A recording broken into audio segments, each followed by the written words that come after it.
வணக்கம் மக்களே, நான் தான் ஜாக்சன். இது ஆல்பபெட் சீரீஸ்ல ஒரு ட்ரிக் உங்களுக்கு சொல்லி தர போறேன். ஸோ அது போறதுக்கு முன்னாடி உங்களுக்கு நம்ம ராயல் பாஸ் தேவைன்னா பர்ச்சேஸ் பண்ற லிங்க் டிஸ்கிரிப்ஷன்ல இருக்கு. ஸோ ராயல் பாஸ் உள்ள பேங்க் எக்ஸாமுக்கான A to Z எல்லா mark test video course, online video course, PDF course எல்லாமே இருக்கு. ஸோ டேரக்டா வெப்சைட் ஆப்பிள் போய் நீங்க பர்ச்சேஸ் பண்ணிக்கலாம், இல்ல லிங்க் டிஸ்கிரிப்ஷன்ல இருக்கு பர்ச்சேஸ் பண்ணிக்கலாம். கொஸ்டின் என்னன்னு பாத்தீங்கன்னா, இந்த மாதிரி ஆல்பபெட் சீரீஸ் கொடுத்துருவாங்க. கொடுத்துட்டு if all vowels are dropped, all symbols are dropped, எதையாவது டிராப் பண்ண சொல்லுவாங்க. டிராப் பண்ண சொல்லிட்டு இந்த மாதிரி கேள்வி, which of the following is fifth to the left of fourth element from the right end, இப்படி கொடுப்பாங்க. நான் இதுக்கு உங்களுக்கு ஷார்ட்கட் கொடுத்திருக்கேன்.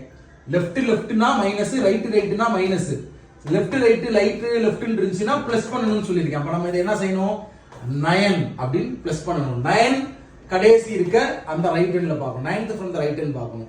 நம்ம மக்கள் என்ன செய்வாங்கன்னா, இந்த மாதிரி உள்ளத திரும்ப வந்து டிராப் பண்ணி எழுதிட்டு, பிகினரா இருக்கவங்க டிராப் பண்ணி எழுதிட்டு அப்புறமா 9th from the right hand D sir அப்படின்னு கண்டுபிடிப்பாங்க. அப்படி செய்யக்கூடாது. நீங்க இங்கே வந்து அது இல்லைன்னு நினைச்சுக்கணும். பபல்ஸ் இல்லைன்னு நினைச்சிட்டு டைரக்டா எண்ணணும். 1 2 3 4 5 6 7 8 9, 9th from the right hand D இருக்கு. இதுதான் உங்களுக்கான ஷார்ட்கட்.